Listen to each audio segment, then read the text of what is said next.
Tuhan besertamu dan sertamu juga. Inilah Injil Yesus Kristus menurut Yohanes.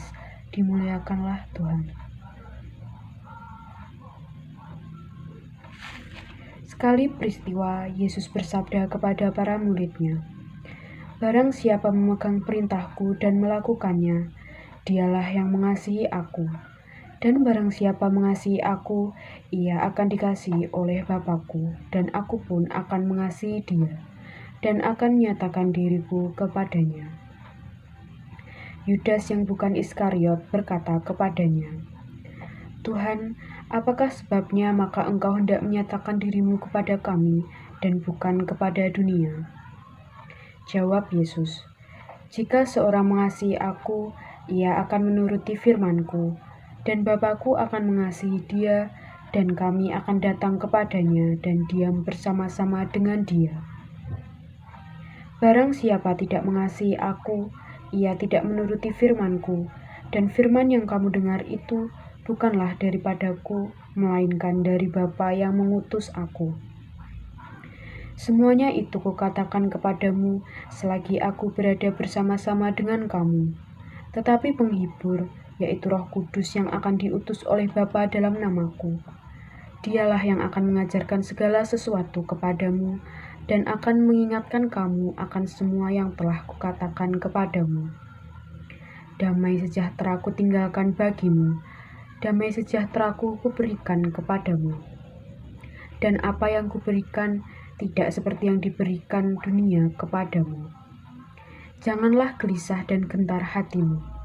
Kamu telah mendengar bahwa aku berkata kepadamu, aku pergi, tetapi aku datang kembali kepadamu. Sekiranya kamu mengasihi aku, kamu tentu akan bersuka cita karena aku pergi kepada Bapa-Ku, sebab Bapa lebih besar daripada aku. Dan sekarang juga aku mengatakannya kepadamu sebelum hal itu terjadi, supaya kamu percaya apabila hal itu terjadi. Tidak banyak lagi aku berkata-kata dengan kamu, sebab penguasa dunia ini datang, dan ia tidak berkuasa sedikit pun atas diriku. Tetapi supaya dunia tahu bahwa aku mengasihi Bapa, dan bahwa aku melakukan segala sesuatu seperti yang diperintahkan Bapa kepadaku. Bangunlah, marilah kita pergi dari sini. Berbahagialah orang yang mendengarkan sabda Tuhan dan tekun melaksanakannya. Sabdamu adalah jalan kebenaran dan hidup kami. Selamat pagi saudara-saudaraku semua yang seiman dalam Kristus. Kita baru saja bersama-sama mendengarkan Injil dari Yohanes bab 14 ayat 21-31. Dan tema homili yang akan saya ambil kali ini adalah tentang kasih dan damai. Dalam bacaan Injil kita dapat mengetahui bahwa Yesus selalu mengingatkan para murid bahwa cinta kasih yang diberikan dan dibagikan bagi sesama adalah bukti bahwa kita telah menaati firman yang diberikan oleh Tuhan. Tuhan Yesus sendiri juga telah memberikan kepada kita sebuah teladan. Ia mengasihi kita semua umatnya, hingga rela turun ke dunia dan wafat di kayu salib. Kasih yang Yesus berikan kepada kita membuktikan bahwa ia juga telah menaati perintah dari Bapanya yang di surga. Ia akan pergi juga kepada Bapanya sebagai bagian dari ketaatan dan kasihnya kepada Bapa. Dan sebelum Tuhan Yesus pergi dan kembali kepada Bapanya di surga, ia bersabda pada para murid-Nya. Terlihat pada ayat 27, "Damai sejahtera kutinggalkan bagimu, damai sejahtera kuberikan kepadamu, dan apa yang kuberikan tidak seperti yang diberikan oleh dunia kepadamu. Janganlah gelisah dan gentar hatimu." Ya, Yesus mewariskan kedamaian bagi kita semua yang masih tinggal di dunia ini. Damai itu indah, dan siapa orang di dunia ini yang tidak membutuhkan damai? Semua orang pastinya ingin hidup damai. Semua orang ingin hidup bahagia dan berdampingan dengan damai. Damai yang ditawarkan Tuhan dan ditawarkan dunia tentunya sangat berbeda. Damai yang ditawarkan Kristus berasal dari dirinya sendiri dan berasal dari Allah Bapa yang di surga.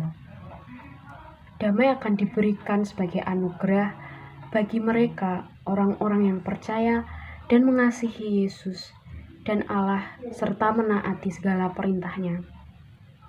Dengan melaksanakan perintahnya, cinta kasih serta damai akan bersemi dan tinggal di dalam hati dan seluruh hidup kita. Dalam hidup masa kini, untuk bisa menaati firman Tuhan atas cinta kasih, bisa kita nyatakan salah satunya dalam hidup di komunitas, atau mungkin di keluarga, atau organisasi, institusi mungkin, yang memiliki perintah atau aturan. Bukti bahwa kita merasa memiliki dan mencintainya adalah dengan mengikuti dan menaati segala peraturan yang berlaku. Seperti Yesus sendiri taat kepada Allah Bapa di surga sebagai bukti ia mengasihi Bapa. Mewujudkan kasih dan perdamaian kepada sesama juga bisa kita mulai dengan hal-hal yang mudah. Misalnya, lihatlah di sekeliling kita, misalnya dalam keluarga kita, atau dalam teman-teman kita, sahabat kita.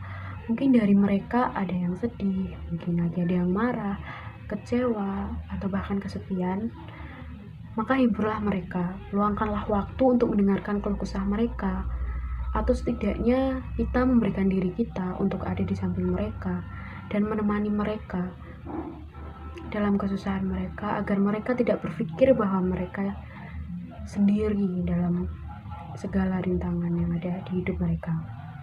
Dan semoga kita dapat selalu menyalurkan cinta kasih dari Allah kepada sesama kami sebagai wujud ketaatan iman dan kasih kita terhadap Allah dan Tuhan kita Yesus Kristus. Dan marilah kita menjaga perdamaian yang telah diwariskan oleh Yesus. Semoga kita selalu tinggal dalam kasih Tuhan, rela menuruti kehendaknya, dan siap sedia menjadi pembawa damai dan kabar sukacita bagi sesama. Amin. Sekian homili dari saya. Atas perhatiannya, saya ucapkan terima kasih.